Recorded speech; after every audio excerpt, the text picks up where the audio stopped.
Hello, I hope you're well. And today I'm just going to talk about a new fasting lifestyle, I guess you'd say, that I'm starting today. And so I thought you'd be interested, particularly the women, because that's what this fasting protocol is made for. And I thought you might either want to follow my journey. So this is part 1. So this is the first day of my fast. So I thought that some people that you might be interested in following my journey, or seeing what results that I get from this 30-day reset that I'm doing initially. So this is the book that I'm using. It's called Fast Like a Girl, and it's by Dr Mindy Pelz. I've read the book. It's really interesting, actually.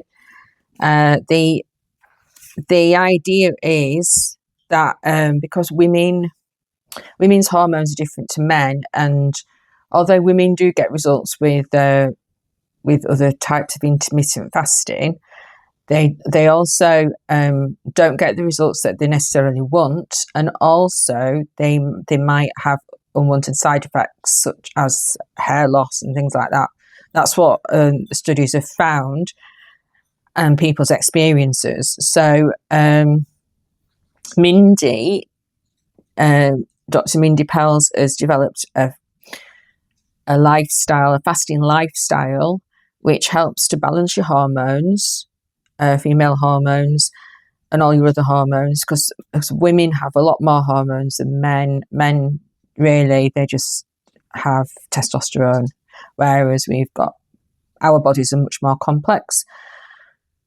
So yeah, that's the reasoning behind it. So, and you can do it so you can balance your cycle. So the idea is that you fit the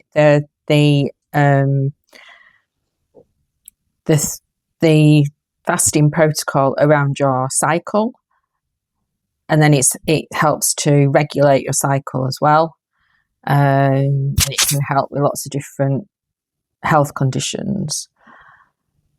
So it can help with your thyroid, help with cardiovascular problems. So I'm really hoping that it will lower my blood pressure, but I was actually planning on doing this fasting before I discovered I've got a high blood pressure.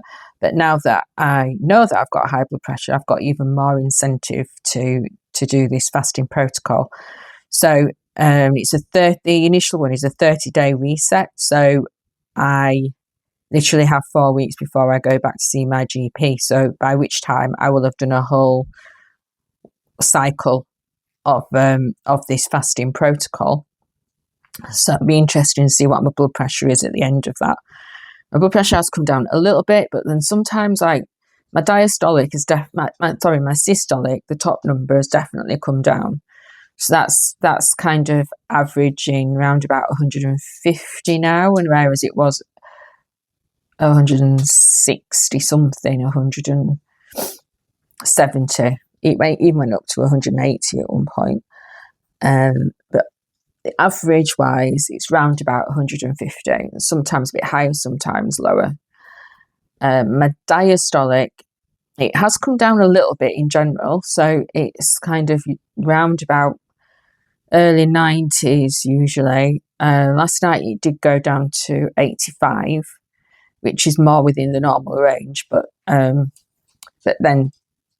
just now I've done it and it's like 99. So, but I've not been to the gym today, so I do think that the gym is a big factor in it. But I will be interested to see what this fasting protocol will do, and whether it will help with my blood pressure as well. So it also helps to reduce weight, which is always a good thing, unless you're underweight, obviously.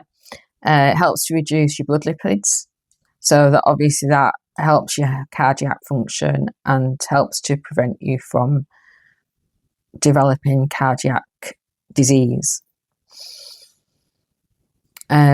So today what I'd done the first day, I fasted for 15 hours. So I didn't have anything to eat from 8 o'clock last night. And then I broke my fast at 11 o'clock this morning. And that wasn't that difficult, really. I did get a little bit hungry around about 9 o'clock, 8:30, 9 o'clock, but you can have good fats. So the first 5 days, I'm following what she calls a ketobiotic diet. So it's to sort of put your body into ketosis, but it's not a fully ketogenic. So she gives some a roundup of how you should balance your food. So no more than 50 grams of protein. 60% of your calories should come from fat, and that's good fats, not bad fats. Stay off processed food completely, because that can really mess with the diet. It actually doesn't really make it work properly. And there's minimal carbs as you can, really. So the thing that I found difficult was just sticking to 50 grams of protein, because over the last 2 years I've been going to the gym and changed my diet. So I've been having a lot of protein. So I've been having the opposite. I've been having high amounts of protein, because that's what I've been taught to have. That's the things that's the dietary requirements that I've seen for building muscle, is you need to eat more protein. So really 1 gram per kilogram of body weight. So and you end up having so for women, they say between 100 and 150 grams of protein a day for building muscle. So now, obviously, I've got used to that diet, and now obviously 50 grams is a lot less. So I really, really struggled with that, but I've managed to work it out. And what I've done is use one of those apps that tracks your macros. So it's easy enough to do that. And then just getting enough calories in as well to be able to, with the minimum amount of protein. It's much more difficult actually than traditional counting macros for bodybuilding or building muscle. So, and also as well, eating more fat. So before I was fat free, more or less. I wasn't having a lot of fats. I was having some good fats, but not a lot of fats. So that's a bit of a reversal, really. So I broke my fast with a shakshuka, so I had 2 eggs. So it was in half a tin of tomatoes, chopped tomatoes, with some chili and herbs, cumin, and some other herbs. So that was quite nice, actually. It's spicy. And I had it with avocado. I had half an avocado, so that's my healthy fats, and some kimchi, which is really good for your gut microbiome. That was that. Before that, though, you can have MCT oil, which is really, really good. So that's probably the best fat that you can have. And because your brain I think we've been conditioned into thinking that fat is bad for you. Actually, if you eat a totally fat-free diet, that is really bad for you, because your brain is made of fat. So it needs healthy fats for your brain to survive, really. So when they try and put you on statins for high cholesterol, that actually blocks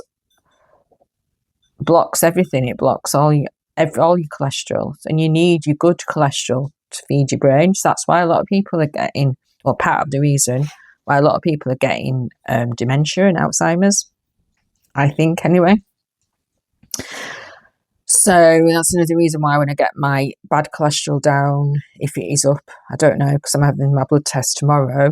So I'm trying to do everything that I can to to make sure that my cholesterol is down. And it has been shown, this diet, to reduce cholesterol, to reduce blood pressure. So we'll just see what happens. So I had that to break my fast, and then I've had, what I'm going to have is some salmon. So a salmon fillet, and just one of those frozen ones, those wild ones. Wild one is the best because farmed salmon is probably one of the most toxic foods around, just full of heavy metals, and whereas wild salmon is a bit better for you, doesn't contain as many toxins. So one of those, and then I'm having this sweet potato, baked sweet potato, and some salad, and the other half of the avocado, and might have some more kimchi because I really like it.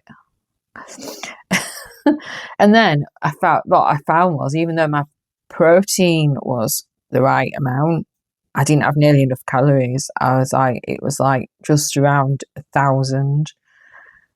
So I've literally and my carbs were really, really low, like virtually 0. So I could actually have some carbs. So I've just had a nectarine, a kiwi fruit, and some blueberries. So to keep me sustained, because I won't be able to eat. Last thing that I'll be eating, I'll be fasting I've decided I'm going to fast from 7 tonight. So from 7 until 10 tomorrow. So I don't want to be eating my main meal too early, because then I need to eat it as close to 7 o'clock as I can. So that's the big gap then between 11 o'clock this morning and 7 o'clock tonight, because that's why I've just had that bowl of fruit. And hopefully that will keep me going now until my main meal. And then I'm going to have like similar to that, I think, every day, maybe a slight variation. And so then see how I go. And then Saturday, I've got a 24-hour water fast. So that'll be interesting. But by then, you see, I've got into a routine with my 15-hour fasts. And there are different health benefits. I think the thing with this, the interesting thing about this diet is it uses different fasting lengths. So, and there's different benefits to each length of fasting. And the idea is that you vary it so that your body doesn't become used to a certain type of eating, because then your body adjusts to that, and that becomes the baseline. Whereas if you vary your fasting times, then you're kind of creating a little bit of stress in your body, and your body has to adjust all the time, and then you're getting better results from that because of that stress. So let me see if I can find where it says about the fasting times. Oh, here we go. So different lengths. So between 12 and 16 hours that's your intermittent fasting. So that's just called intermittent fasting. And benefits of that are weight loss, reduction in brain fog, because you start making ketones, and the ketones give you more clarity, more focus, just make you feel better in yourself. You might get a loss of energy because your body shifts from using sugar to make energy to using fat. Then you just kind of retrain your body, and your body will get used to that. Most people find that length of fast pretty easy, because most of it, especially if you're sleeping for most of it, it's just the little window on either side, no snacking. And then the autophagy fasting phase is 17 to 72 hours. So that's when your body detoxes and it starts to self-heal itself. So detox, it improves brain function and cognition, helps prevent cold, so it boosts your immune system.